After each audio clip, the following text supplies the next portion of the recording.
സ്ത്രീധന സമ്പ്രദായത്തിനെതിരെ നിങ്ങൾ ചിന്തിക്കണം. ഇങ്ങനെ സ്ത്രീധനം കൊടുക്കുന്ന ഈ തമ്പ്രാക്കന്മാരുടെ മുന്നിലെ സ്ത്രീധനം വാങ്ങാതെ കല്യാണം കഴിച്ച് മാതൃക കാണിക്കുന്ന ചെറുപ്പക്കാരാവണം. അൻവാർ വെൽഫെയർ അസോസിയേഷന്റെ ആയിരക്കണക്കിന് കുട്ടികളാണ്. ഞാൻ ഇങ്ങോട്ട് വരുന്നതിന്റെ തലേ ദിവസം നെടുമങ്ങാട് എന്ന് പറയുന്ന സ്ഥലത്ത് നിരവധി സ്ഥലങ്ങൾ നെടുമങ്ങാട് എന്ന് പറയുന്ന സ്ഥലത്ത് ഞാൻ പ്രസംഗിച്ച് എഴുന്നേപ്പിച്ച് നിർത്തുമ്പോൾ നല്ല മിടുമിടുക്കന്മാരായ ചെറുപ്പക്കാര് ഒരു രൂപ സ്ത്രീധനം വാങ്ങാതെ കെട്ടിക്കൊള്ളാമെന്ന് പറഞ്ഞിട്ട് എഴുന്നേറ്റ് കൈ ഉയർത്തി തക്ബീർനാദങ്ങളുടെ മുടിയോട്. തിരൂരിനടുത്ത് പൂവക്കാട് എന്ന് പറയുന്ന സ്ഥലത്ത് ഞാൻ പ്രസംഗിക്കുമ്പോൾ രാഷ്ട്രീയമൊന്നുമില്ല. യൂത്ത് ലീഗിന്റെ പഞ്ചായത്ത് കമ്മിറ്റി പ്രസിഡന്റ് സ്റ്റേജിൽ കയറി വന്നിട്ട് പറഞ്ഞു, ഞാൻ ഈ വീട്ടിൽ താമസിക്കുന്ന ആളാ, ഞാൻ സ്ത്രീധനം വാങ്ങാതെ കല്യാണം കഴിക്കുക. പോയതിനു ശേഷം ഒരു ചെറുപ്പക്കാരൻ എനിക്ക് മെസ്സേജ് അയച്ചു, ഞാനൊരു സ്കൂളിലെ അധ്യാപകനാ, അന്ന് ഞാൻ അവിടെ ഒന്നും പറഞ്ഞില്ല, പക്ഷേ ഉസ്താദിന്റെ പ്രസംഗത്തിൽ ഞാൻ തീരുമാനമെടുത്തു, ഇന്നെന്റെ നിക്കാഹായിരുന്നു, ഞാൻ സ്ത്രീധനം വാങ്ങാതെ കല്യാണം കഴിച്ചു. നൂറുകണക്കിന് ചെറുപ്പക്കാർ ഈ കാസർഗോഡ് ജില്ലയിൽ ഒരു പുത്തൻ ചരിത്രം സൃഷ്ടിച്ചുകൊണ്ട് എന്റെ പ്രിയപ്പെട്ട പൊന്നോമന മക്കളിൽ കല്യാണം കഴിക്കാത്ത ചെറുപ്പക്കാർ ഇന്നത്തെ ഈ രാത്രി അനുഗ്രഹീതമാകണം. ഈ തരത്തിലുള്ള ധിക്കാരം കാണിക്കുന്ന കോടികൾ കയ്യിൽ കിട്ടുമ്പോ അതുകൊണ്ട് അമ്മാനമാടുന്ന ഈ തമ്പ്രാക്കന്മാരുടെ മുന്നിൽ ഇല്ല.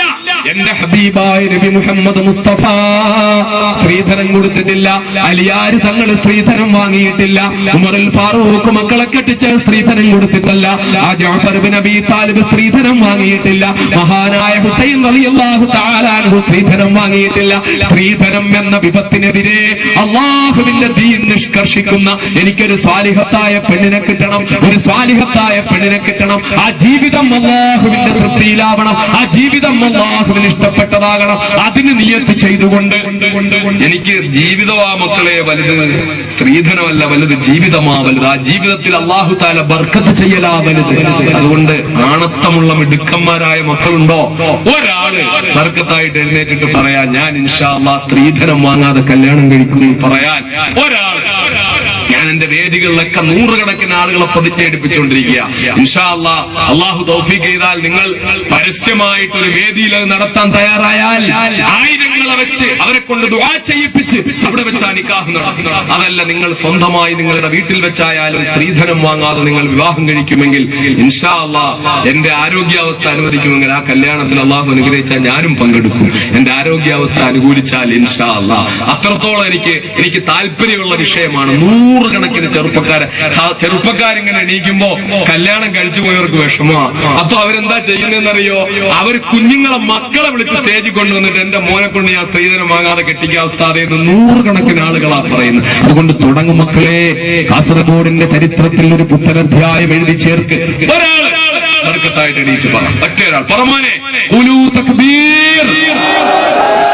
ഇത് കാസർഗോഡിന്റെ തുടക്കമാണ് എന്റെ പൊന്നുമോൻ. എന്താ പേര്?